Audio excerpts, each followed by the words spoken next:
Multiple communities are picking up after the pieces of powerful winds and rains whip by.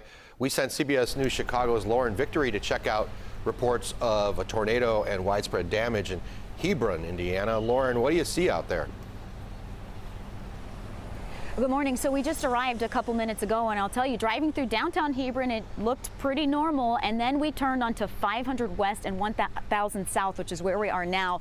And you can see where the storm hit overnight. There is a house destroyed off in the distance. As I drove down this road, I saw a house on the other side of the street that you can't see right now with its roof torn off. And then beyond that white house is another house that has extensive damage. And across the fields here, you can see all sorts of debris. I see garbage cans. I see likely pieces of roof ripped off.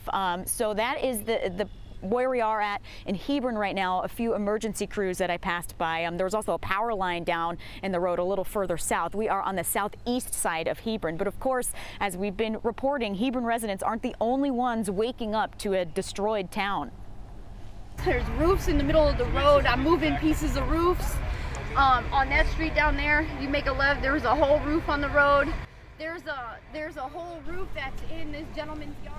CBS News crews ran into that Good Samaritan in Merrillville, Indiana. Residents reported a tornado, or at least a really strong storm, near the area of 61st and Cleveland. Those powerful winds knocked down power lines, toppled trees, scattered debris. Strong winds apparently ripped the roof off of Andrean High School as well. In a post to social media, the school says their campus is closed and all activities are suspended or scheduled to off-site locations, depending on the next steps there. One man describes the moment that the suspected tornado blew past his home.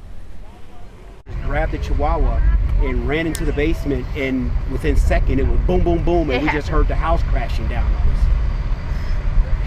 So this was really something. I never thought that I would ever experience anything like this in my life.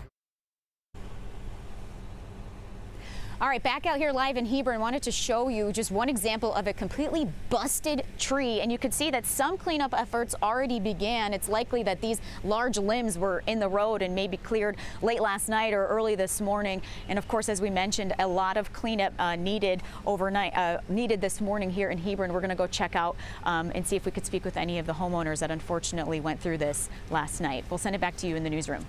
Lauren, thanks so much for staying on top of that for us. It is so wild to see in Lauren's picture just how those trees were split. We were talking about how the soil might have been softened from Wednesday's storm that moved through too. Yeah, and some of that though looks like there's a bit of a twist too. So that shows you just the magnitude of these storms. And then when she was, I mean, kudos to Lauren, like on the hustle here. She said she's on these like side roads, they're blocked off, and that's really a big situation here. So they had a really long shot of that house there. And the thing that I noticed the most was that the roof was gone, but then the walls were twisted. They like bent over. So that really kind of gives you an indication that this was not a weak tornado. I mean, this was a strong tornado.